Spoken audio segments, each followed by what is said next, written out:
علماء کا اعزاز کیجئے، مدارس کو مضبوط کیجئے، مساجد کو مضبوط کیجئے۔ مساجد و مدارس کو مضبوط کرنے کا کیا مطلب ہے کہ مدارس میں دین کی تعلیم خوب قوت کے ساتھ ہو، مساجد میں ذکر کے حلقے لگائیں، کتابیں پڑھی جائیں، واعظ ہو، نصیحت ہو، اور مردوں کو عورتوں کو دین کا صحیح علم جو ہے دیا جائے، ایمان پہ پختہ کیا جائے۔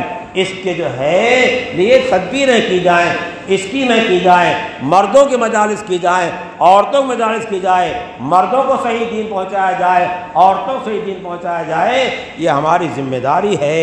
اگر ایسا اللہ پاک کا شکر اور احسان ہے کہ آج ہم اور آپ اللہ کے پاک گھر میں اللہ تعالیٰ کے تعلق کی نسبت پر سر جوڑ کر بیٹھے ہوئے ہیں۔ یہ واعظ اور نصیحت جو ہے یہ بیداری پیدا کرنے کے واسطے ہوا کرتا ہے۔ اہل ایمان جمع ہے، اہل اسلام جمع ہے، نماز پڑھتے ہیں، روزہ رکھتے ہیں، زکوٰۃ دیتے ہیں، لیکن بہت سے کاموں میں غفلت ہو جاتی ہے، نماز میں غفلت ہو جاتی ہے، اور روزے کا صحیح حق ادا نہیں ہو پاتا، زکوٰۃ جس انداز سے ادا کرنی چاہیے نہیں کی جاتی۔ تو ہم میں کا ایک آدمی بیٹھ کر کے جو ہے وہ آپس کا جو مسئلہ ہے یعنی مذہبی اور دینی باتیں ہیں ایک بیٹھ کر کے تکرار کرا دیتا ہے، یاد دہانی کرا دیتا ہے کہ ہم سے غفلت ہو رہی ہے۔ جس ڈگر پہ ہم کو چلنا چاہیے وہ ڈگر ہم چھوڑ رہے ہیں، اور اس کو چھوڑ دیں گے تو کامیابی جو ہے ہمارا ساتھ چھوڑ دے گی۔ اللہ تعالیٰ نے قرآن کریم میں اعلان فرمایا کہ دین اور مذہب جو ہے وہ اسلام ہے۔ ایک دوسری جگہ ارشاد فرمایا وَمَن يَبْتَغِ غَيْرَ الْإِسْلَامِ دِينًا فَلَن يُقْبَلَ مِنْهُ، جو اسلام کے طریقے کو چھوڑ کر اور کسی طریقے کو اختیار کرے گا، اپنائے گا، اس پہ چلے گا، اس کو برحق سمجھے گا، تو اس کا یہ عمل، اس کا یہ سمجھنا، اس کا یہ سوچنا وہ اللہ تعالیٰ کے ہاں مقبول نہیں ہے۔ دنیا قبول کر لے، دنیا تحسین کرے، دنیا تعریف کرے، دنیا ہم کو اور آپ کو سر پہ چڑھا لے، لیکن جب اللہ تعالیٰ کی نگاہ کرم سے ہم گر گئے تو ہم بیکار ہو گئے اور ہمارا کام خراب ہو گیا۔ اس واسطے ہمیں غیروں کا طریق چھوڑ کر کے رسول اللہ کا طریق اختیار کرنا چاہیے۔ رسول اللہ کا طریق کیا ہے؟ وہ طریق ہے جو اللہ تعالیٰ نے اپنے پاک حبیب صلی اللہ علیہ وسلم کے ذریعے سے امت تک پہنچایا۔ آپ نے صحابہ کو پہنچایا، صحابہ نے تابعین کو پہنچایا، تابعین تبع تابعین تک کو پہنچایا، اور اس وقت سے آج تک چلا آ رہا ہے۔ ہمارے دین کا تعلق جو ہے رشتہ محمد رسول اللہ صلی اللہ تعالی علیہ وسلم سے جڑا ہے، اور محمد رسول اللہ صلی اللہ علیہ وسلم نے جو طریقہ بیان کیا ہے وہ اللہ تعالیٰ کا عطا فرمودہ ہے۔ ہمارے پاس جو مذہب و ملت ہے، جو دین ہے، جو اسلام ہے، وہ اللہ تعالیٰ کا دیا ہوا ہے اور اللہ تعالیٰ کا بتایا ہوا ہے۔ دنیا میں اور بہت سارے مذاہب چل رہے ہیں، وہ بڑھے ہوئے ہیں۔ دنیا کے مجلس ہیں اور ان کے مشورے ہوتے ہیں اور اس میں قوانین پاس کیے جاتے ہیں، لیکن وہ ہمارے اور آپ کے پاس کے ہی ہوتے ہیں۔ اس واسطے ٹوٹتے رہتے، ایک قانون بنتا پھر دوسرا بنتا پھر تیسرا بنتا ہے، یہ الٹ پھیر لگا رہتا ہے، لیکن اللہ تعالیٰ کا قانون بدلنے والا نہیں ہے۔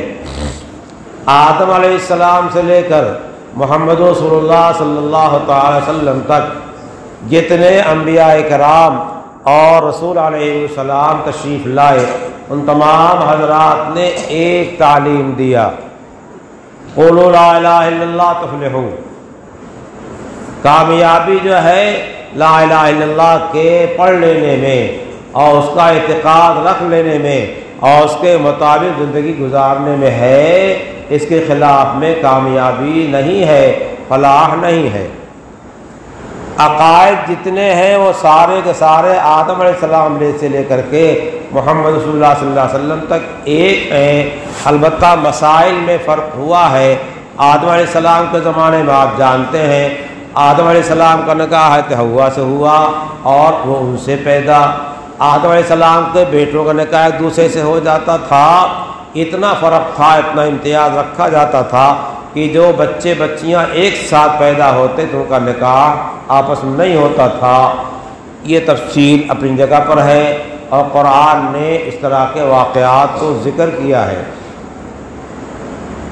تو مسائل میں اختلاف ہوا ہے، عقائد میں اختلاف نہیں ہے، اور وہ اللہ تعالیٰ کی طرف سے ہے۔ اللہ تعالیٰ مسائل کو جس زمانے میں جیسا چاہتے ہیں بیان کرتے ہیں، بتاتے ہیں۔ ما ننسخ من آیۃ ننسها نأتی بخیر منها، کوئی آیت جو ہے بھلا دی گئی، منسوخ کر دی گئی تو اس سے اچھی آیت جو اللہ تعالیٰ کے نزدیک اچھا حکم ہے وہ کیا کرتے ہیں، اتار دیتے ہیں۔ ایک زمانہ وہ تھا کہ شراب کا پینا کیا تھا، ایک دم حلال تھا، کوئی پابندی نہیں کی گئی، اس لیے کہ نبی پاک صلی اللہ علیہ وسلم جب تشریف لائے ہیں تو اسلام کے طریقے کو آہستہ آہستہ آہستہ آہستہ پھیلایا گیا ہے تاکہ سب کا مزاج بن جائے، طبیعت بن جائے اور اکھڑ نہ جائیں لوگ۔ پھر کیا ہوا کہ آیت نازل ہوئی، اسمہما اکبر من نفعہما، شراب میں نفع کم ہے، نقصان زیادہ ہے۔ پھر اس کے بعد آیت نازل ہوئی، لا تقربوا الصلاۃ وانتم سکارا، پی کے مت جایا کرو۔ ہمارا تو لوگ بیڑی پی کے مسجد چلے آتے ہیں بدبو لے کر کے، پی کے مت جایا کرو، پہلے پی لیا کرو۔ اور اس کے بعد ایک دن وہ آیا کہ مدینہ طیبہ میں آیت قرآنیہ نازل ہوئی اور نبی پاک صلی اللہ علیہ وسلم کے منادی نے گھوم کر کے گلیوں میں اعلان کر دیا، حرمت علیکم الخمر، ایک دم حرمت کا اعلان کر دیا گیا۔ صحابہ کرام کا آج مزاج بن چکا، اس وقت تک مزاج بن چکا تھا، اب ان کے اوپر کوئی خدشہ و خرخشہ نہیں تھا کہ صاحب یہ کیا روزانہ ہو رہا ہے۔ نبی پاک صلی اللہ علیہ وسلم پہ آیت کریمہ شراب کی حرمت کی نازل ہوئی اور آپ کے منادی نے اعلان کیا مدینہ گلیوں میں جتنے مٹکے شرابوں کے تھے سارے کے سارے الٹ دیے گئے۔ نبی پاک صلی اللہ علیہ وسلم نے اتنے دنوں میں امت کا ایسا مزاج بنایا کہ جو محمد رسول اللہ صلی اللہ علیہ وسلم کی زبان سے نکلتا تھا وہی ہوتا تھا۔ صحابہ کرام حضور پاک صلی اللہ علیہ وسلم کا شیون اور مزاج پہچانتے تھے۔ آپ چاہتے کیا ہیں، آپ ہم کو کسی ڈگر پہ رکھنا چاہتے ہیں جیسا رسول اللہ چاہتے تھے، اور ایسے ہی کا نام کی رسول اللہ صلی اللہ علیہ وسلم کے صحابہ کرام عمل درآمد کرتے تھے۔ چنانچہ 23 سال کی مکی زندگی تو بڑے آفتوں مصیبتوں بلاؤں کی ہے۔ اتنا عظیم الشان شخص، کائنات میں سب سے افضل، عرب کی نگاہ میں سب سے شریف خاندان والا، عرب کی نگاہ میں سب سے شریف انسان، باوجود کہ الٹا پلٹا کہتے تھے لیکن امانتیں ان کے پاس رکھتے تھے، صادق سمجھتے تھے، امین سمجھتے تھے، اور محمد رسول اللہ صلی اللہ علیہ وسلم سے کبھی کوئی گناہ اور معصیت کا کام نہیں ہوا، سب دیکھ رہے تھے۔ اگر کہیں موقع پا جاتے تو اڑا دیتے، بلا موقع پائے تالیاں پیٹ رہے تھے، بلا موقع پائے جو ہے ٹھٹھا اڑا رہے تھے، راکھ اور گرد پھینک رہے تھے۔ اور مجنون اور پاگل و دیوانہ کس کو کہا جا رہا ہے؟ جو دنیا کا سب سے عظیم انسان ہے، انسانوں میں اللہ کے نزدیک سب سے بزرگ ترین ہے، بعد از خدا بزرگ تو قصہ مختصر، خدا کے بعد بزرگی میں مرتبہ آپ کو ہے۔ سیدھی سی بات یہ ہے کسی اور کو یہ فضیلت حاصل نہیں ہے۔ اللہ تعالیٰ نے بڑے عظیم مقام سے نوازا۔ محمد رسول اللہ صلی اللہ علیہ وسلم نے پورا قرآن دے دیا صحابہ کرام کو۔ اور محمد رسول اللہ صلی اللہ علیہ وسلم نے پورے دین کی تشریح کر دیا اور یہ بھی سمجھا دیا الدین یسر، دین پہ چلنا کوئی مشکل نہیں ہے۔ دین پہ چلنا مشکل ہمارے واسطے کیوں ہے؟ ہم سہولت پسند نہیں ہیں، ہم خود ہی سختی برداشت کرتے ہیں، تو کوئی کیا کرے گا؟ اب کوئی آدمی خود ہی جا کر کے سائے کے ہوتے ہوئے، پنکھے کے ہوتے ہوئے جا کے دھوپ میں بیٹھ کے قرآن شریف پڑھے تو پاگل ہے کہ انسان ہے؟ خود ہی مصیبت اٹھاتا ہے، خود مشقت اٹھاتا ہے، یہ کوئی دانش مندی کی بات نہیں ہے۔ اللہ نے راحت کا اسباب دیا ہے، اختیار کیجئے، اللہ کا شکر ادا کیجئے۔ اللہ نے لباس دے رکھا، لباس پہنیے، اللہ شکر ادا کیجئے۔ قرآن میں اعلان کر دیا خذوا زینتکم عند کل مسجد، مسجد جایا کرو تو اپنے کو مزین کر کے جایا کرو، لباس صحیح ٹھیک ٹھاک پہن کر کے جو ہے جایا کرو۔ اللہ کے حبیب صلی اللہ علیہ وسلم نے دین کو پہنچایا، اور آپ کی وفات سے چند مہینے پہلے اللہ تعالیٰ نے میدان عرفات میں اعلان کروا دیا الیوم اکملت لکم دینکم واتممت علیکم نعمتی ورضیت لکم الاسلام دینا۔ آج دین کو ہم نے مکمل طور پر اتار کر کے مکمل کر دیا ہے، اب اس میں کوئی کمی نہیں رہ گئی ہے، کوئی نقص نہیں رہ گیا ہے۔ کیا مطلب؟ اب آنے والی جو امت آپ کی ہوگی اسی ڈگر پہ، اسی راہ پہ چلتی رہے گی، اور یہ دین قیامت تک کے واسطے آیا ہوا ہے، صرف محمد رسول اللہ صلی اللہ علیہ وسلم کے زمانے کے واسطے نہیں، صحابہ کرام کے زمانے کے ساتھ خاص نہیں، تابعین تبع تابعین زمانے کے ساتھ خاص نہیں ہے، بلکہ رہتی دنیا تک یہی دین جاری ہوگا اور یہی چلے گا۔ یہ بھی محمد رسول اللہ صلی اللہ علیہ وسلم کی کرامت ہے، ان کا ایک اعزاز ہے، کہہ لیجیے اعجاز ہے کہ آپ پردہ فرما گئے، کل 63 برس کی عمر ملی اور کام کے واسطے 23 برس ملے، اور سب سے زیادہ کام کا موقع تو مدینے کے 10 سال ملا، وہ بس۔ لیکن آپ نے اتنا بڑا کام کر دیا کہ پوری دنیا انسانیت جو ہے اگر راستہ صحیح اختیار کرنا چاہتی ہے تو اس کو کسی اور کے ہاں جانا نہیں ہے، کسی اور سے مانگنی نہیں مانگنا ہے۔ ہمارا مزاج بدل گیا، ہمیں سہل دین نہیں اچھا لگتا، ہم کو یہود و نصارہ کا دین اچھا لگتا ہے، ان کا چہرہ اچھا لگتا ہے، ان کا طور طریق اچھا لگتا ہے، اس واسطے ادھر کو ہم جاتے ہیں۔ انگریز ہمارے ملک میں آئے، وہاں سے آئے جہاں ٹھنڈک پڑ رہی تھی، ٹھنڈا ملک، اور انہوں نے آ کر کے اپنا لباس ہم کو گرمی میں پہنچا دیا، موٹے موٹے کپڑے پہنے ہوئے ہیں اور ٹہل رہے ہیں، پسینے سے پریشان ہیں، گرمی سے پریشان ہیں، بیمار ہوئے جا رہے ہیں، بخار ہو جاتا ہے، سب کچھ ہو جاتا ہے۔ لیکن انگریز کی صورت، انگریز کی لائی ہوئی شکل جو ہے، اس کا طریقہ شیطان نے ہمارے ذہن بٹھا دیا، تو ہم اسی طریقے پر جو ہے چلتے ہیں اور اسی پہ عمل کرتے ہیں۔ اور اس کے ساتھ نیچے جو پہن رکھا ہے وہاں پہن رکھا ہے جو سطر کے نیچے ہے، اور اوپر جو پہن رکھا ہے وہ ایسا پہن رکھا ہے کہ جب رکوع کرتے ہیں، سجدہ کرتے ہیں، جھکتے ہیں تو جو جگہ شرم کی ہے، حیا کی ہے، جہاں کا نقشہ بدلا ہوا ہے وہ جگہ کھل جاتی ہے، حتیٰ کہ نماز میں جس جگہ کو کمر کے جس حصے کو کھولنا منع ہے، اور نماز کے باہر بھی منع ہے، نماز کے باہر بھی کھلتا رہتا ہے، نماز کے اندر بھی کھلتا رہتا ہے، لیکن ہمیں پرواہ نہیں ہے، ہمیں تو محمد رسول اللہ کے دین کے خلاف نصارہ کا دین پسند ہے، یہود کا دین پسند ہے، ہم ملت ابراہیمی والے ہیں۔ اللہ تعالیٰ نے قرآن پاک میں اعلان کیا ما کان ابراہیم یہودی ولا نصرانی ولکن کان حنیفا مسلما وما کان من المشرکین۔ ابراہیم یہودی نہیں تھے، ابراہیم اللہ کہہ رہا ہے، اللہ گویا اللہ کو جواب ادا کیا جا رہا ہے، اللہ کہہ رہا ہے ابراہیم یہودی نہیں، نصرانی نہیں، ابراہیم کیا تھے؟ حنیف تھے، مسلم تھے۔ حنیف کہتے ہیں اس شخص کو جو تمام ادیان باطلہ کو تج دے، کنارے کر دے، اور دین برحق کو اپنا لے، اختیار کر لے۔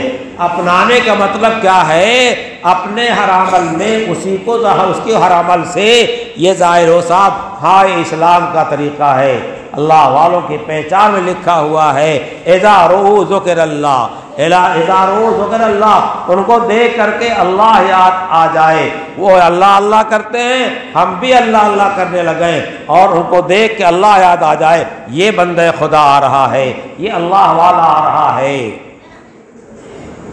یہ ہمارا انداز ہونا چاہیے اور ہمارا لباس اور ساری چیزیں جو ہیں وہ ہونی چاہیے جس لباس کو محمد رسول اللہ نے پسند کیا ہے۔ محمد رسول اللہ کا وہ لباس ہے جس لباس کی تعلیم محمد صلی اللہ علیہ وسلم کو اللہ تعالی نے دیا ہے۔ اب سوچئے کہ ہم اللہ تعالیٰ کا لباس دیا ہوا لباس پہنیں گے، اللہ کا پسند کیا ہوا لباس پہنیں گے، یا یہود و نصارہ کا لباس دیا ہوا پہنیں گے؟ اللہ پاک نے ارشاد فرمایا ابراہیم کیا تھے؟ حنیف تھے، مسلم تھے۔ مسلم کسے کہتے ہیں؟ اللہ کے حکم کے سامنے سر جھکا دینے کو۔ آپ کا جو حکم ہے سراخوں پر، آپ کا جو حکم سراخوں پر، اس کا مطلب یہ نہیں ہے کہ آرام کی زبان سے کہہ لیا کام چل گیا، نہیں، عملی زندگی میں آنا چاہیے۔ ان الذین آمنوا وعملوا الصالحات، ایمان والے ہوئے پھر اعمال صالحہ بھی اختیار کیا۔ ان الذین آمنوا وعملوا الصالحات کانت لہم جنات الفردوس نزلا، جنت الفردوس میں ان کی مہمانی کا انتظام ہو رہا ہے۔ ایمان کے ساتھ اعمال صالحہ ہے۔ جو لوگ کہا کرتے ہیں کہ ایمان سلامت رہنا چاہیے، بس ایمان سلامت کیسے رہے گا؟ ایمان والے اعمال سے ایمان سلامت رہے گا۔ ایمان والے اعمال چھوڑ دیں گے تو ایمان رخصت ہو جائے گا۔ وَذَرُوا ظَاهِرَ الْإِثْمِ وَبَاطِنَهُ، اللہ تعالیٰ حکم ہے ظاہری گناہ بھی چھوڑ دو اور باطنی گناہ بھی چھوڑ دو، نہ دل کے اندر گناہ ہو اور نہ دل کے اندر عقائد وغیرہ کی ایمانیاتی کمی ہو اور نہ اعمال ظاہرہ میں کیا ہو، کوئی غلط طریقہ اختیار کیا جائے۔ اللہ تعالیٰ نے ارشاد فرمایا وَمَا كَانَ مِنَ الْمُشْرِكِينَ، نہ یہودی تھے نہ نصرانی تھے اور نہ مشرک تھے۔ کیا تھے؟ وَلَٰكِنْ كَانَ حَنِيفًا مُسْلِمًا، حنیف اور مسلم تھے۔ تو اصل مذہب جو ہمارے ہاں ہے وہ اسلام ہے۔ اسلام کے خلاف دین کیا ہے؟ معتبر نہیں ہے۔ اب وقت نہیں ہے، آپ اپنے ماحول میں غور کر لیجئے۔ آپ کے ہاں علماء ہیں، پڑھے لکھے ہیں، ان کے پاس بیٹھیے۔ یہاں تو ہمارا دماغ جو ہے علماء سے کہیں زیادہ چلتا ہے، ہم تحقیق میں علماء سے کہیں زیادہ آگے ہیں۔ کیوں؟ اس واسطے کہ علماء وہ تحقیق بیان کرتے ہیں جو اللہ کے رسول نے بیان کیا ہے، جو اللہ نے بیان کیا ہے۔ علماء وہ تحقیق بیان کرتے ہیں جس کو صحابہ نے رسول اللہ سے لے کر کے آگے پہنچایا اور آج تک سلسلہ چلا آیا، وہی انداز چلا آ رہا ہے، وہ باتیں چلی آ رہی ہیں جو من جانب اللہ تعالیٰ محمد رسول اللہ صلی اللہ علیہ وسلم ملی تھیں۔ لیکن ہم وہ طریقہ نہیں اختیار کرتے، بلکہ وہ جو فلاں بتا رہا ہے، جو فلاں محقق بتا رہا۔ علماء خدائی قانون بتاتے ہیں، علماء خدا کا ضابطہ بتاتے ہیں، علماء خدا کے رضا کا طریقہ بتاتے ہیں، علماء خدا کی عبادت کا طریقہ بتاتے ہیں، علماء ہم کو انسانیت سکھاتے ہیں، علماء مذہب کا صحیح مزاج و مذاق سکھاتے ہیں، تو ہم علماء کا مذاق کرتے ہیں۔ ہم سمجھتے ہیں مائنڈ تو ہم ان کا خراب ہے، صحیح ہمارا ہے۔ بتائیے، دیکھیے، ترقی کرتے جا رہے ہیں، وہ ترقی کرتے چلے جا رہے ہیں، وہ ترقی کرتے چلے جا رہے ہیں، دنیا کے حالات دیکھ گئے، لیکن ترقی ہمارے ہاں ہے کیا؟ ترقی نام کس کا ہے؟ ترقی اپنے مالک کے مطابق زندگی گزارنے میں ہے۔ جو مزدور اور جو ملازم، جو نوکر جو ہے اپنے مالک کی مرضی کے مطابق جو ہے کام کرتا ہے، عمل درآمد کرتا ہے، وہ مزدوری بھی پوری پاتا ہے اور انعامات بھی پاتا ہے، اور جو مالک کی مرضی کے خلاف چلتا ہے وہ بھگا دیا جاتا ہے، رادہ کر دیا جاتا ہے۔ اس واسطے جو مرضی مولا وہ ہماری مرضی ہونی چاہیے، اور جو مرضی دولت امریکہ کی ہو اور دولت یونان کی ہو وہ مرضی ہمارے واسطے پسندیدہ نہیں ہے۔ اس واسطے مسلمانوں اپنے شادی میں، بیاہ میں، نکاح میں، طلاق میں اور نماز میں، روزے میں، حج میں، زکوٰۃ میں، گھر کے اندر رہن سہن میں، گھر کے باہر، اپنوں کے ساتھ، غیروں کے ساتھ، مسلمانوں کے ساتھ، غیر مسلموں کے ساتھ، اسلام نے سارے طریقے کو واضح کر دیا ہے اس طریقے کو علماء سے سمجھیں اور اس طریقے کو اپنائیں، اسی میں کامیابی ہے۔ دنیا کی ترقی کا نام دنیا نہیں ہے۔ حدیث پاک میں آتا ہے اگر اللہ پاک کے نزدیک دنیا کی حقیقت ایک مچھر کے بر کے برابر ہوتی تو کسی کافر کو ایک گھونٹ پانی نہ پینے دیتا۔ مچھر کا پر کتنے کے حساب بکتا ہے؟ سونے کے حساب بکتا ہے، چاندی کے حساب بکتا ہے۔ مچھر کے پر کی کوئی حیثیت ہے؟ جب مچھر پر کنارہ ہو جاتا ہے تو آپ تلاش کر کے اس کو بخش بند کرتے ہیں کیا؟ اتنی بھی نہیں ہے۔ تو ہم تو مسلمان ہیں، ہم اسلام والے ہیں، ہم اللہ کی ذات پہ ایمان رکھتے ہیں، اللہ کی ذات پہ یقین رکھتے ہیں، رسول اللہ کو اللہ تعالیٰ کا پیغامبر رسول سمجھتے ہیں، اور جن چیزوں کو پر ایمان لانے کو اللہ رسول نے بتایا، چاہے ملائکہ ہو، چاہے اللہ کی کتاب ہو، چاہے رسول ہو، اور چاہے بعد الموت ہو، چاہے تقدیر پر ایمان ہو، اچھی بری بری، سب کیا ہے؟ یہ اوپر سے معاملہ چلا آ رہا ہے، ہم اس کے ماننے والے ہیں۔ اپنے عقائد کو درست کیجئے، اپنے بچوں کے عقائد کو درست کیجئے۔ ناک صاف کر کے عورتیں بھیج دیتی ہیں کپڑا پہنا کر کے کالجوں میں، جب کلمے سے بھی اس کو انس نہیں ہوا ہے اس وقت سے کالج کی راہ پکڑتا ہے اور کالج کی راہ ہو جاتا ہے۔ اسے نہیں پتا اللہ کیا ہے، اسے نہیں پتا رسول اللہ کیا ہے، اسے نہیں پتا قرآن کریم کیا ہے، اسے نہیں پتا کہ ایمان اور تصدیق کیا ہے۔ ہم نے دنیا پہ ریجھنا شروع کر دیا، دنیا کو ترجیح دینا شروع کر دیا، تو اس کا انجام کیا ہوا؟ جب 20 سال کا ہوا، 25 سال کا ہوا اور اس کے اندر جو ہے جوانی کے ولولے آئے، حوصلے آئے، تو نہیں جانتا کہ اسلام اور غیر اسلام میں کوئی فرق ہے، نہیں جانتا کہ مسلم بندے کے اندر اور غیر مسلم کے اندر کوئی فرق ہے۔ اس لیے ہمارا لڑکا، ہمارا بیٹا غیر مسلم عورت کے ساتھ جانے میں کوئی ننگ محسوس نہیں کرتا ہے، اور اس کے آگے ہماری بیٹی جو ہے غیر مسلم کے ساتھ جانے میں کوئی عار نہیں محسوس کرتی ہے۔ یہ قصور اس لڑکی کا نہیں ہے، یہ قصور اس لڑکے کا نہیں ہے، یہ قصور باپ کا ہے، یہ قصور ماں کا ہے، یہ قصور سرپرست کا ہے، یہ ولی کا ہے۔ اس نے اپنا مذہب سمجھایا ہی نہیں، اپنا دین سمجھایا ہی نہیں۔ ہم کس دین پر ہیں؟ دین برحق کیا ہے کہ اس دنیا میں دفن ہونے والا نہیں ہے، آخرت میں لے جانے والا ہے، قبر کی منزل آنی ہے، محشر کی منزل آنی ہے، کوئی صراط کی منزل آنی ہے، جنت و جہنم کی منزل آنی ہے۔ یہ سب کیسے طے ہوگی؟ یہ ایمان کیا نہیں ہے، یہ ایمان تو اہل اسلام کے پاس ہے، اہل ایمان کے پاس ہے۔ یہ اس کی سوچ رکھتے ہیں کہ مرنے کے وقت میں ایمان پہ خاتمہ ہوگا، کہ ایمان پہ خاتمہ نہیں ہوگا۔ اگر ایمان پہ خاتمہ نہیں ہوا تو پھر مسئلہ کٹائی پڑ جائے گا۔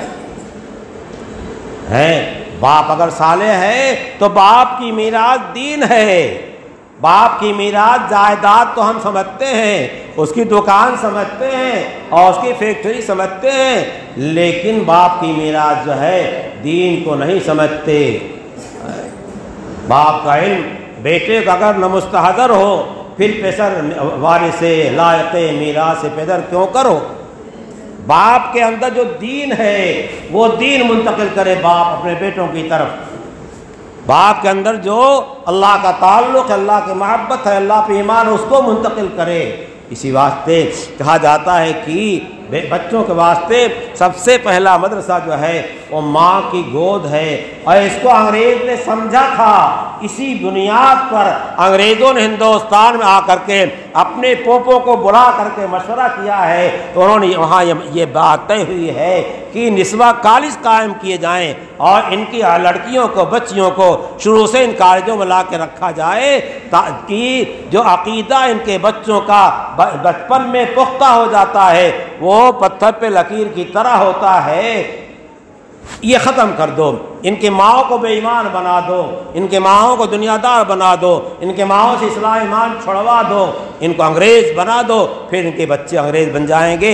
یہ ان کو پریشانی تھی۔ ہندوستان میں ہم نے سب کچھ بدل ڈالا لیکن ایمان نہیں چھوڑ رہا مسلمان، یہ ان کو پریشانی تھی۔ اسی ملک ہندوستان کے اندر انگریزوں نے مشورہ کیا ہے، اور آج جو دشمنی چل رہی ہے، آج جو حالات چل رہے ہیں وہ کیا ہیں وہ آپ جانتے ہیں۔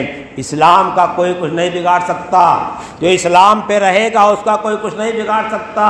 یہ نہیں مسلمان کیا کسی چیز میں نقصان گھاٹا ہی نہیں ہے، اسلام پہ پختہ ہو جائے، اسلام پہ مضبوط ہو جاؤ، موت اپنے وقت پہ آئے گی، جو نقصان مقدر ہوگا وہ ہو کے رہے گا۔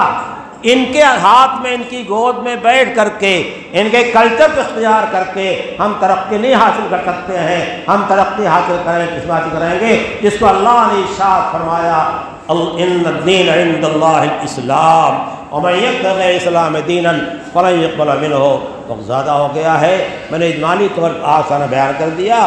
اب جو ہے آپ اس پہ مطالعہ کرتے رہیے۔ اللہ کے یہاں یہ نہیں آپ کہہ پائیں گے کہ ہمارے سامنے اس طرح کی باتیں نہیں آئیں۔ علماء سے ملیے، علماء کا اعزاز کیجئے، مدارس کو مضبوط کیجئے، مساجد کو مضبوط کیجئے۔ مساجد و مدارس کو مضبوط کرنے کا کیا مطلب ہے؟ کہ مدارس میں دین کی تعلیم خوب قوت کے ساتھ ہو، مساجد میں ذکر کے حلقے لگیں، کتابیں پڑھی جائیں، واعظ ہو، نصیحت ہو، اور مردوں کو عورتوں کو دین کا صحیح علم جو ہے دیا جائے، ایمان پہ پختہ کیا جائے۔ اس کے جو ہے لیے تدبیریں کی جائیں، اسکیمیں کی جائیں، مردوں کی مجالس کی جائیں، عورتوں کی مجالس کی جائے، مردوں کو صحیح دین پہنچایا جائے، عورتوں کو صحیح دین پہنچایا جائے۔ یہ ہماری ذمہ داری ہے۔ اگر ایسا نہیں کریں گے تو اللہ کو کوئی پرواہ نہیں ہے۔